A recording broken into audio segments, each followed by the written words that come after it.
So, I thought I would make a video about this. I'm not sure if this is any useful to anyone, but it was useful to me. And I heard that Gen Z is in their quarter life crisis right now.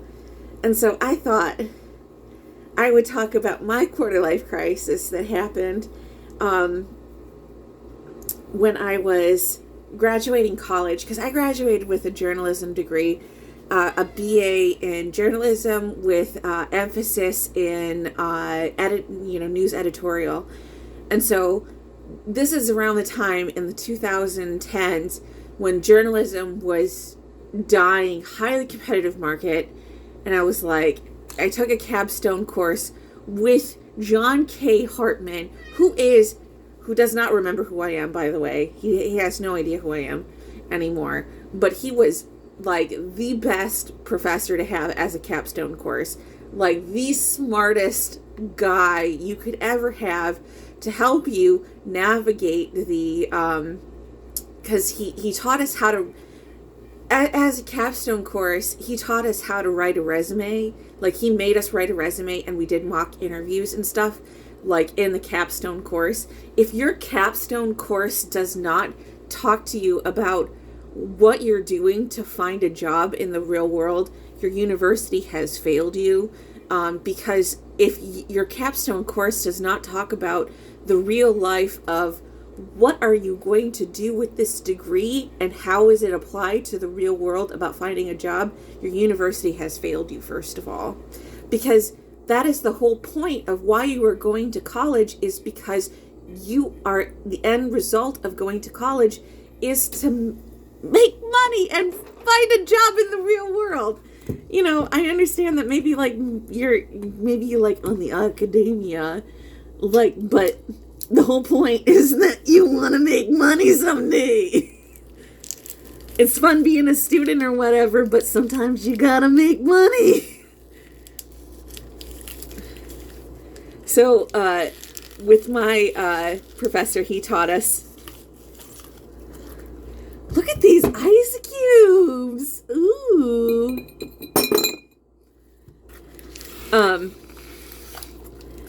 But we did mock interviews and stuff like that. So, also, your university, I don't know if you know, but most universities have a career services that help alumni try to. So if you graduated from a college or like a university, part of your tuition dollars and what you've done, ooh, look at that. Part of what you've paid for as part of your tuition dollars and part of alumni services is that they will help you try to find a job. Like they want you to succeed. So what they will do is they will help you try to find a job. So go to your university. First of all, they'll help you make a resume, because that's what career services does, or alumni services, is that they will help you find a resume, and they will help you kind of, and often they'll hook you up with other people who have gone into those careers, and they will help you kind of get you some advice about what the market's like, because they want to kind of network you. And so usually even before you've gotten your degree, they want to kind of network you into things. Also, your university will often have like career, or like market, career fairs.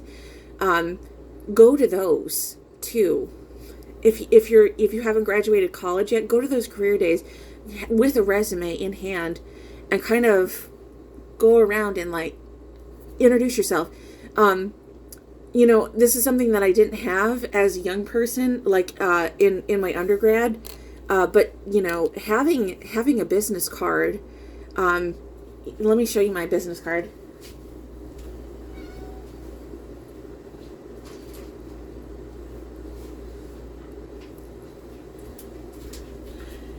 Even though I'm disabled, I'm a writer. But it's got my business phone on it. I have two phones. I have a business phone, but I have a business card. It has a QR code to my Linktree on it. But I keep a business card on me at all times. It's a fun little business card. I took a picture of the beach in the wintertime. And I always carry it with me when I'm out and about, because you never know. The other day, I was literally in my car writing. A woman and a guy come up to me, and they're like, "What you writing?"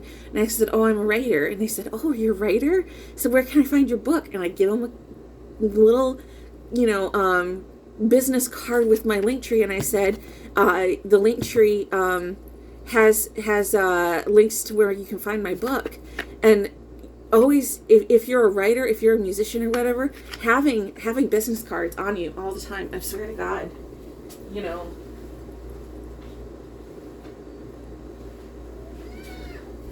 I don't care who you are. I don't care what, having a business card, especially because I don't like writing down my phone number. If you have like a business card with your phone number on it, I'm telling you, it's the most. But always having an updated resume,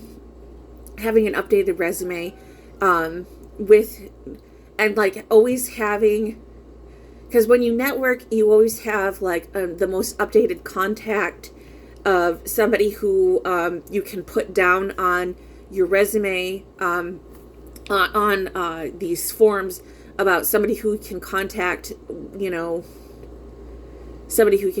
about as a reference.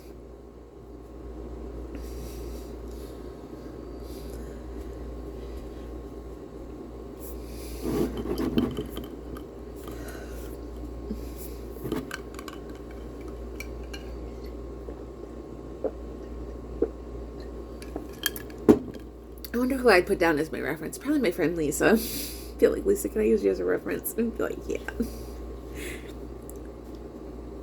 Lisa would definitely. I think Alex would still let me use him as a reference too. He goes back. We go way back.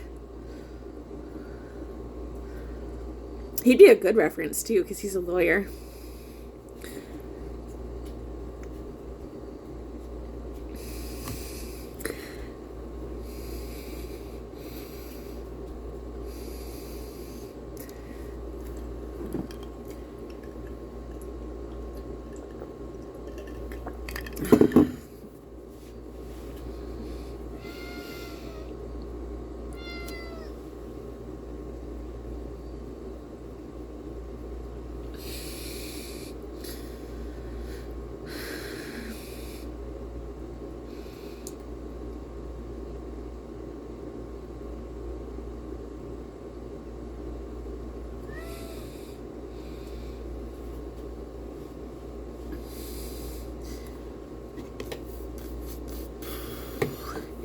I don't know. Also, when you're looking for a job, my teacher told me you should treat looking for a job like a job. So you break it up into 6-hour blocks. So you can take breaks for lunch and stuff and kind of goofing around, but you should treat looking for a job like a job. So the first 2 hours you spend looking for jobs online. So you go to all Monster or any of these services online. You spend the first 2 hours in the morning, you're drinking your coffee, you're eating your avocado toast or breakfast bagel or whatever. You're sitting around online, you're looking for jobs, just whatever is out there in the market. You just look for jobs to apply for. Then the next 2 hours after that you are applying to those jobs. So you're acquiring, jobs to looking for jobs to apply for. Then the next 2 hours you're applying to jobs. So you're spending the next 2 hours applying to jobs that you've looked for. So first 2 hours you're looking for jobs, next 2 hours you're applying to jobs, and then the last 2 hours you're following up for jobs that you've applied for before. So you're doing follow-ups, or you're doing cold calling. So jobs that sometimes it means going down to places, but sometimes it means like following up with emails or like, chasing down sources or stuff like that. It's following up, because sometimes people don't follow up. And if you don't follow up, sometimes it kind of sets you apart from the crowd that like, oh, this person is really interested in the job. So if you're actually like emailing them and being like, hey, did you say anything about this job? Like sometimes, if you email, sometimes it'll set you apart.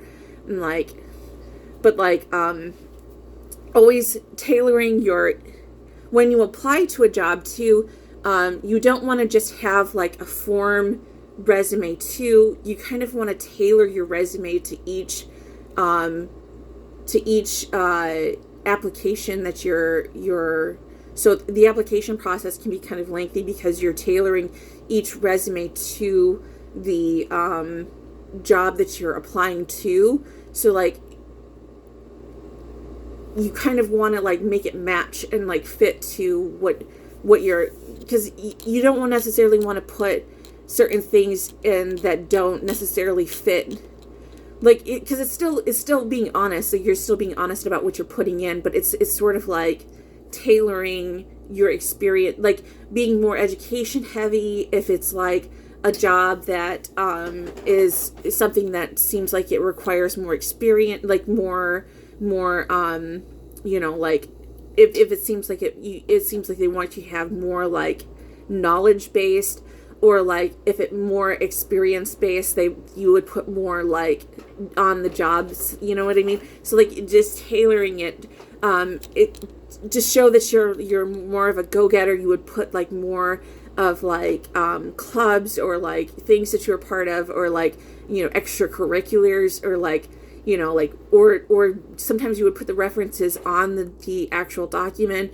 or like sometimes you would put like a like a motto, or like some kind of mission statement in the document. It just depends on what it is. You're tailoring it to it, and always write a cover letter.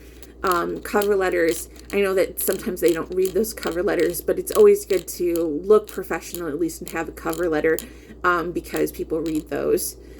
So that's my advice on that matter.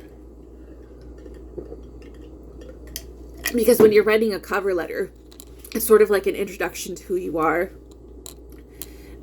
Even if you're just like pasting it in those, because I know they make you fill it out again. But if you paste the cover letter in the document, it still makes you look good. And just having done the thing, it makes you look good. I know it's a lot of work. But you're just having proven that you've done it is still good.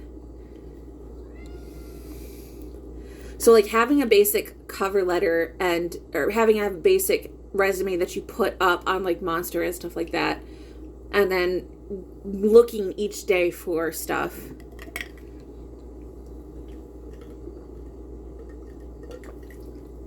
You got this.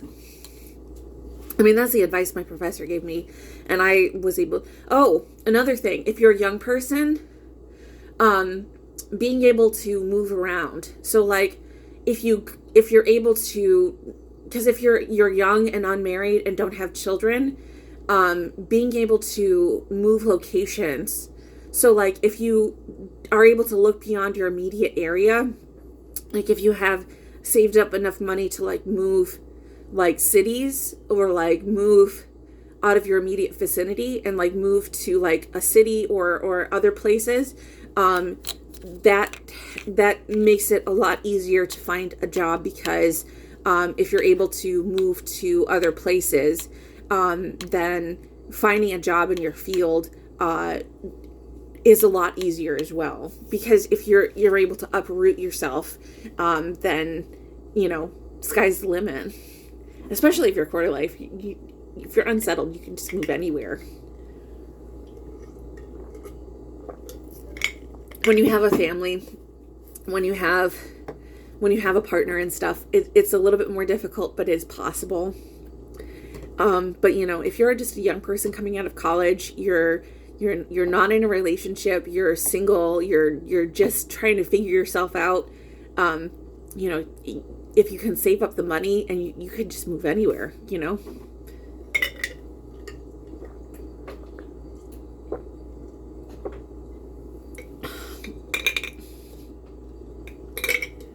And I know there's a lot of fear. I know there's a lot of fear about, you know, college debt, because you come out of college and you start seeing those like notices about like paying your student loans and stuff. Honestly, in my personal advice is like the first, like, I would say like the first like couple years after you get out of college, just to defer your loans, because you're just trying to look for, especially until you have a job, to defer your loans, because you're just trying to establish yourself. And until you have like a good paying job, that you can kind of like work out those payments, just defer your loans until you can figure it out. Because you've got your whole life to pay on those loans. So in my opinion, until you have, you've established yourself into a living residence and a job that pays enough to pay the bills, just defer your loans. You've got time. Because you're going to be paying on them. You're going to be paying on them a while.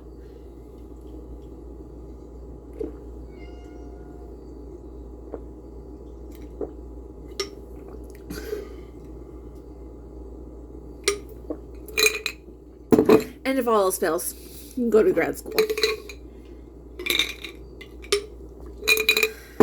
Anyway, that's my advice. I hope that helps.